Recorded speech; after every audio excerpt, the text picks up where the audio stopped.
Bismillahirrahmanirrahim. Assalamualaikum warahmatullahi wabarakatuh. Alhamdulillahirrabbilalamin. Wassalatu wassalamu ala asrafil anbiya wal mursalin wa ala alihi wasahbihi ajma'in. Amma ba'd. Alhamdulillah, pada hari ini merupakan hari keempat pelatihan penelitian tindakan kelas yang diikuti oleh Bapak dan Ibu guru untuk tingkat sekolah menengah atas dan sekolah menengah kejuruan di wilayah kota administrasi Jakarta Barat ya. Alhamdulillah, pagi tadi masing-masing Bapak dan Ibu guru sudah berdiskusi ya, kita sudah berdiskusi tentang bab 3 ya, tentang bab 3 dalam proposal penelitian tindakan kelas ya. Di dalam hasil diskusi yang telah kita lakukan tadi, disepakati bahwasanya untuk LK ketiga ini merupakan LK yang harus dituntaskan pada hari keempat oleh Bapak dan Ibu guru semua.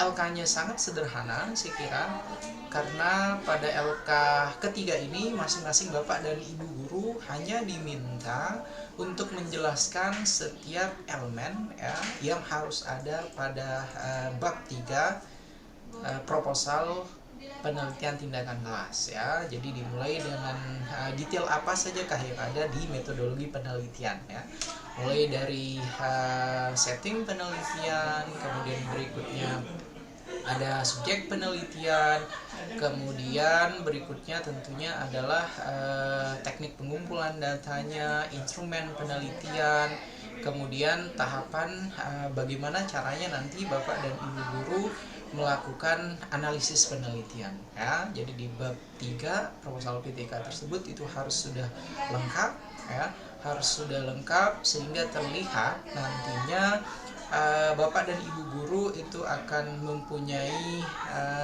gambaran secara jelas ya tentang tahapan-tahapan yang ada dalam penelitian tindakan kelas yang akan dilakukan oleh Bapak dan Ibu guru semua. Oke, selain tadi sudah membahas tentang bab 3 pada proposal penelitian tindakan kelas, ada beberapa hal juga yang harus diperhatikan atau yang harus ditekankan oleh Bapak dan Ibu guru semua ya. Berdasarkan LK kedua pada hari ketiga yang telah dikumpulkan oleh Bapak dan Ibu guru semua, yang pertama yang menjadi perhatian saya kaitannya dengan permasalahan ya, kaitannya dengan permasalahan penelitian yang akan diangkat pada penelitian tindakan kelas oleh Bapak dan Ibu guru semua. Sekali lagi ingin saya tekankan bahwasanya permasalahan yang diangkat dalam penelitian tindakan kelas itu adalah masalah real yang terjadi ya dalam proses pembelajaran yang dilakukan oleh Bapak dan Ibu guru semua ya. Jadi sekali lagi permasalahan real ketika kegiatan belajar dan mengajar terjadi di ruang kelas ya. Karena tadi ada beberapa peserta pelatihan yang memasukkan permasalahan yang tidak ada kaitannya dengan kegiatan pembelajaran ya. Jadi kita tidak melakukan atau kita tidak menggunakan permasalahan di luar konteks pembelajaran ya. Itu yang pertama. Kemudian yang kedua penentuan variabel permasalahan, kemudian variabel alternatif solusi permasalahan itu harus jelas ya, harus terlihat di judul masing-masing Bapak dan Ibu guru semua.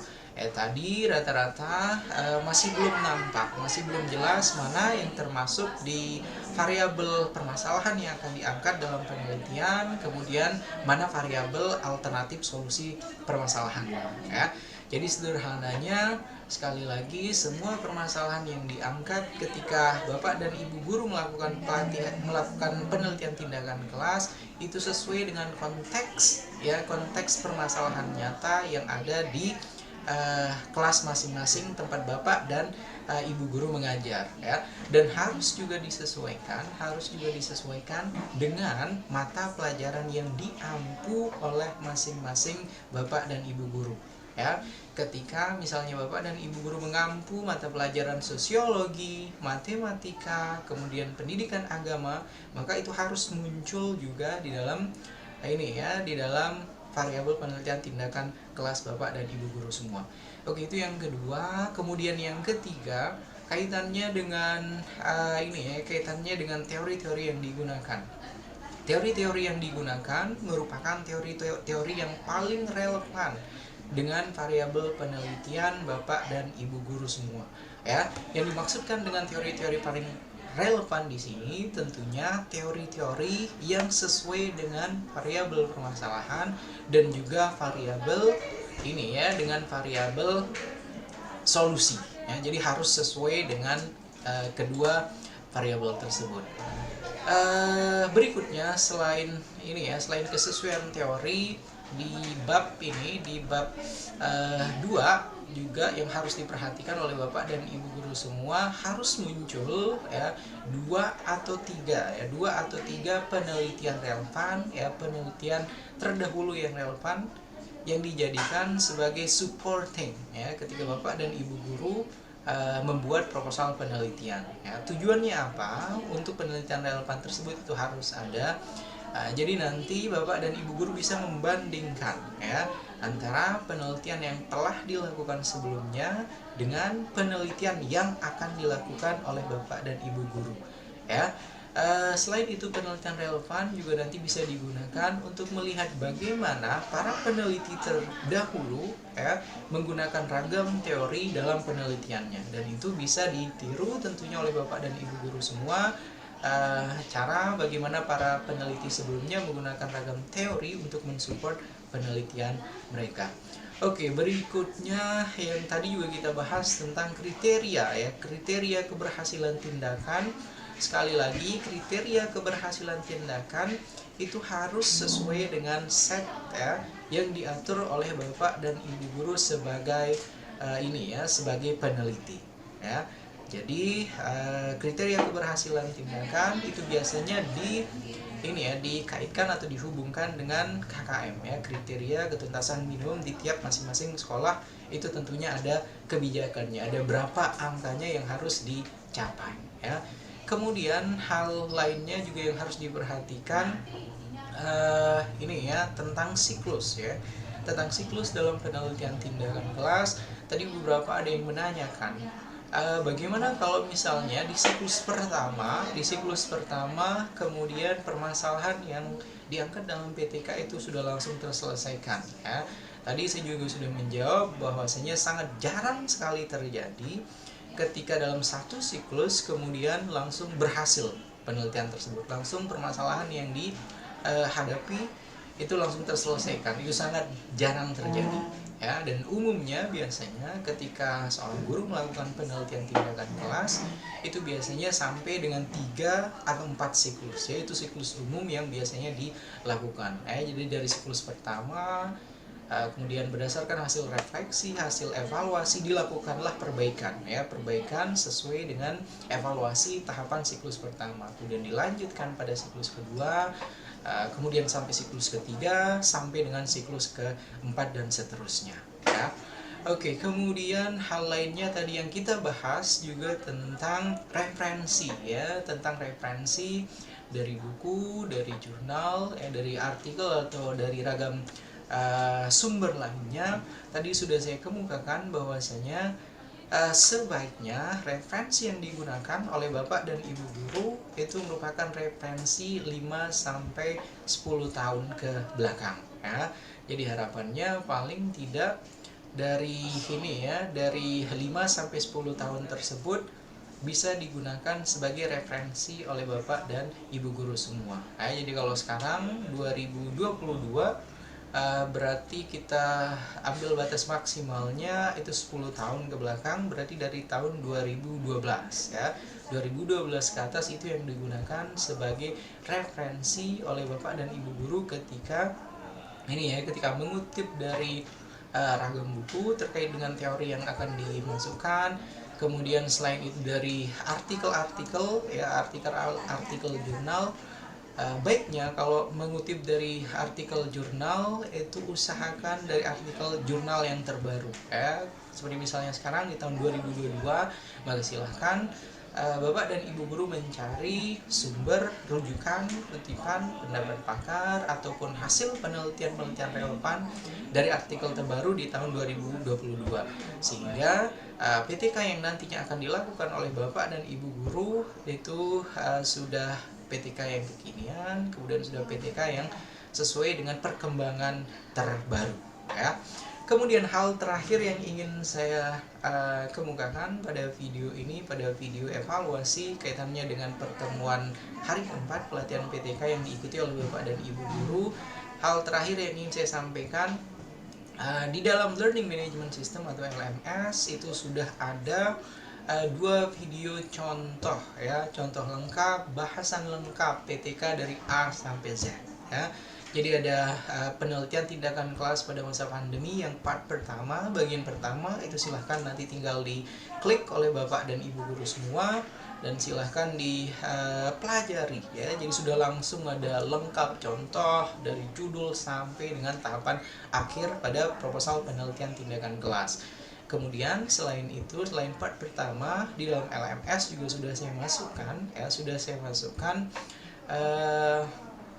video pelatihan tindakan kelas ya, penelitian tindakan kelas part 2. Bagian kedua merupakan sambungan dari part pertama ya. Jadi harapannya karena luaran akhir dari pelatihan ini nantinya Bapak dan Ibu guru diharapkan akan membuat proposal PTK, maka silahkan nanti dua video tersebut itu ditonton, dan hasil tontonan dari video itu harapannya nantinya akan memberikan gambaran secara jelas ya tentang seperti apa proposal penelitian tindakan kelas yang akan dibuat oleh Bapak dan Ibu guru semua.